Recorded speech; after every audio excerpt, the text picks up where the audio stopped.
G'day everyone, Duckville here, going to bring you another Protoss vs Zerg. I think it's been the cool thing of the month to do, is to play Protoss vs Zerg.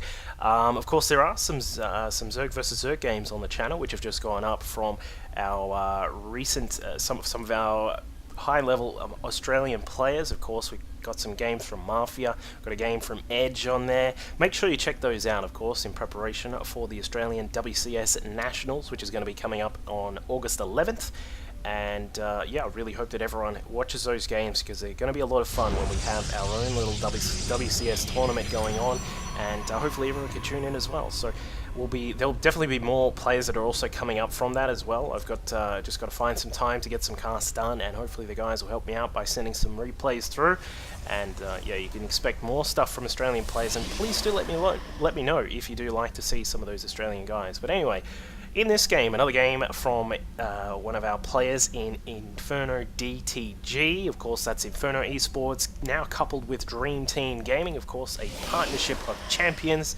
Is one of our newer Protoss players on the DTG side of things, who has just joined us not too long ago, but of course he is a fantastic player. He is fighting off against, this is GM level stuff here, guys, so do not worry about that. In the red, as our Protoss player, going for a fast expand with the Forge starting out there, is MadCow. I was about to call him MadCow, that was really funny.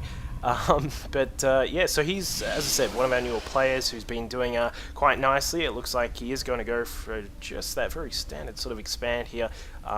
He's done this weird thing sometimes where he actually gets the second pylon before he puts the Nexus down. I'm not sure whether it's like intended or not, but yeah, it does look like it is. He does do it again, so he's just going to try and get some more probes down. That just sort of helps with the probe production. Meanwhile, MadCow's opponent down here in the blue as a Zerg, the very annoyingly named barcode guy, Unknown Korean, will pretend it's like DRG or Nesty or someone ridiculously good like that, is going to start out here. Does have the pool completed. I think that went down on about 15. And he does also have the natural hatch going down. So things proceeding, pretty standard sort of stuff here from these two players. Probe finding out that the spawning pool is done, so he will need to get a cannon down pretty quickly just to make sure that he is protected. The Overlord, meanwhile, seeing what's going on, finds that there is a cannon that's going to be built. Nexus also on the way, means that he is free to sort of expand or perhaps do some sort of crazy rush, but you don't see rushes too often from Zergs in this position. Of course, Antigua Shipyard, a good map for both races. I personally believe it's a little bit of a map where it starts out very incredibly favoured towards Zerg and sorry, I should say it starts favoured towards Zerg and then goes through to the mid of the game. But then later on it does become a little bit more Protoss favoured, given that you can get a third base up nice and safely. But we'll see what's going to happen, because look, MadCow's third base is going to be here. That's in range of infestors firing over infested Terrans, which is a little bit of a ridiculous part of this map. I'm sure, as everyone knows, I actually hate this map. I downvote this map just because it's so stupid. But of course, this does mean that the Protoss third base will be vulnerable to attacks through the destructible debris, given that these can be knocked down early roach attacks with lots of lings on the third base, sort of that Stefano style, can lead to a Zerg just totally denying any sort of chance for a Protoss to keep a third base. But where is the queen that he made? Okay, he's walking a queen over. Not sure what's going to go on here. There's no lair, so it's not as if he's going to put down some creep and then be able to build from that. Or perhaps what he's going to do, we got more drones going over. This blue Zerg is incredibly daring. He's got here comes the Overlord, the Zealot just sort of scouting out, finding that there are a few lings at the front. I think our blue Zerg has detected that this is a little bit of an interesting wall here. It's only a forge and a gateway protecting this position, a Stargate going up down behind all of this, but a cannon, and there it is. It is going to be this this hatchery cancel with a couple of creep tumors, and now that the Queen has gotten across, she's able to put down 2 creep tumors, and this is going to allow the blue Zerg to spawn some creep here and then let him spot, and it looks like MadCow has just found out what's going on. Now, there are a few different reactions to how you deal with this. Of course, you want to probably get rid of these 2 assimilators. I don't think it's the wisest thing to let them build. It does cancel 2 of them.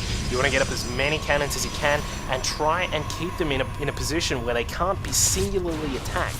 Now, what I mean by that, which you'll probably see in a minute here with this third cannon up the top, is that you don't want them to be in a spot where, well, like this, like, okay, there, perfect example, thank you, MadCow, is that you don't want them to be attacked. Like if the three spine crawlers came along and started burrowing here, only one cannon is actually going to be able to hit them. The second one is sort of behind it and out of position to attack. So as we can see here they come, two of them just marching along. The Ling's trying to get rid of as many cannons as they can before they get constructed. And now that three spine crawlers are done, MadCow is going to be in a bit of trouble. This is quite annoying. It's not necessarily game ending. To some people, it sort of depends on how you react to it. If you react the wrong way by not building any more cannons or getting a Void Ray, then this can be the end of the game. But you don't have to be all silly about it, lose the Nexus and then just GG, because there are ways to deal with it. Now, we'll see if MadCow is going to be able to do it. Of course, one of the best ways is to take your Void Ray and just say goodbye ladies and take care of the Queen, get rid of the spines, and maybe save the base, but normally you're not going to be able to save a Nexus. Look at how fast that thing goes down. Spine crawlers poking away at it like old people in a TAP, and it looks like that has gone down. The probes just trying to get as much mining going as they can, but the Gateway and the Forge are next on the menu. Behind all of this, our Zerg player has gotten up his drone count. He's up to 34 drones. Of course, he does suffer a little bit in the drone count by the fact that he did build these three spine crawlers and then build quite a few Lings that went with it. But it looks like MadCow, he's really cranking out those Void Rays, chrono boosting them out as quickly as he can. He's got two, a third about to pop out. 4 gateways inside the main. The simultaneous core has completed. Gateway tech, warp gate tech I should say, and it looks like he may just try and avoid this sort of little front base here. He's not going to build expand and then defense it. He's just going to say, you know what, buddy, you can have that one. Now it looks like some Zealots have warped in. We've got 3 of them marching across the map. The 4th gateway is still on the way, as we said, but he did get a little bit supply blocked by the fact that he lost so many of those pylons. And the cannons now in range, or I should say the spine crawler is now in range of the cannons, but unfortunately with that Queen there to provide some transfuse, it looks as if the 3 cannons will be going down, perhaps even the Stargate here, but already so much damage is being done. Not enough Queens back inside the main. An unfortunate time to switch the hatchery into the lair here, but he was trying to get up to so he can perhaps get some of that Spire tech going, and if he did, he could possibly get out some Corruptors to deal with the Void Rays, but the Void Rays already here.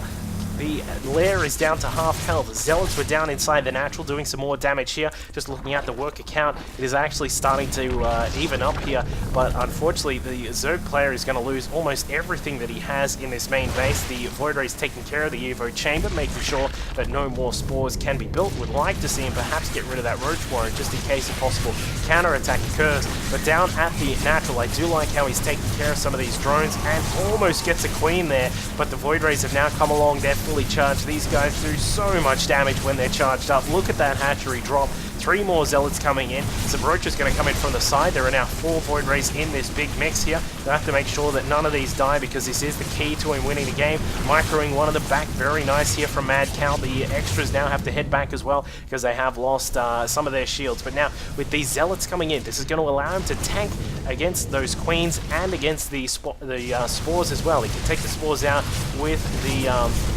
Zealots, and now extra Queens coming in from the side, but already some of the Queens have died. There were 2 down here, but they have been disposed of. 3 Queens left inside. Now that we can see that the Void Rays are being microed, keeping them above the cliff. Of course, if he can get them to stop firing at a unit down below the cliff, that'll remove the vision of them. As we can see, he sort of loses vision there when they're not firing, so that's one way to micro those around if you do have the advantage of having a cliff in the near vicinity. But the main base has been all but annihilated here. There is a hatchery that's trying to go up. The spawning pool is now off. The creep going to start losing some of the HP on that. One last Queen is trying to take down one of the Void Rays, but the second and third also come in to assist with some of the DPS. And now the blue Zerg is left over with some Roaches at the third base here. There are 2 spores as well. Another Roach Warren going down. I'm not really sure what the point of that is. Perhaps he was going to try and attempt a counter-attack, but this third base is going to go down as long as the spore crawlers aren't shooting at the Voids. But the Voids are now in range of one of them. Going to have to keep them at bay for the moment. But I think this is going to be the end of this this Zerg player. He does have the Void just find that sweet spot yet again. Now the Spore re-burrowing, but with three Void Rays on 3 damage mode, that is going to absolutely destroy them. The hatchery at the natural is still up. The main has also gone back up again. Perhaps if he could salvage some more queens back inside the main, he may be able to get back into this, but with so many drones going down, the Zerg is now down to 13 drones here. He has to keep some of them at bay inside the natural expand, and then back at home for MadCow. He's got 2 spine crawlers re-burrowing into position just near the mineral line here. They will get vision, of course, because of these creep tumors that are here, but I don't think it's going to be enough. He's going to lose the Stargate, which is not going to matter too much, but the Voids now back inside the natural expand. Zealots heading inside as well. Of course, they want to try and take down that Spore Crawler as quickly as they can. 1 queen is about to pop out. There are no more queens built. The Roach is trying to come back inside the main to assist, but I don't think it's going to be enough. The Void Ray is now getting rid of that natural hatch. Meanwhile, the Spine Crawlers poking away at the Assimilator. Not going to be too much of an issue for MadCow here, but they will be able to take some of the probes down. I'm not saying this is going to win him the game, but it certainly is something he can be happy about, but I don't think any of this is going to work. Here come the Void Rays, charged up to 3, no more Spore Crawlers, and nothing else on the ground to protect him apart from this one lone queen. And here she is. Is she going to try and take the fight to the Void Rays? Not enough DPS coming out of that queen, and now with the Zealots also coming through, that is going to be the end of that, and MadCow is going to win this game from a very annoying position. I know I have been at the end of this myself one time, but there is a GG, and our blue Zerg friend here trying something new, not new I should say, something a little bit unique, coming along, building up this creep. Look at this creep, he actually got it inside the main, and then the spines also got inside the main, but it wasn't enough, too little too late, and that is the end of that Zerg play. It's a great play, great reactions there by MadCow, getting out the Void Rays as quickly as he can, sending across some Zealots to help beef up that attack, and was able to counter to the best of his ability. So great job there. Hope you enjoyed that game. Perhaps you'll take that into your own games if you've been having some trouble with people doing spine crawler rushes like that, and you can win some of your own games. And I'll we'll see you all next time. Cheers.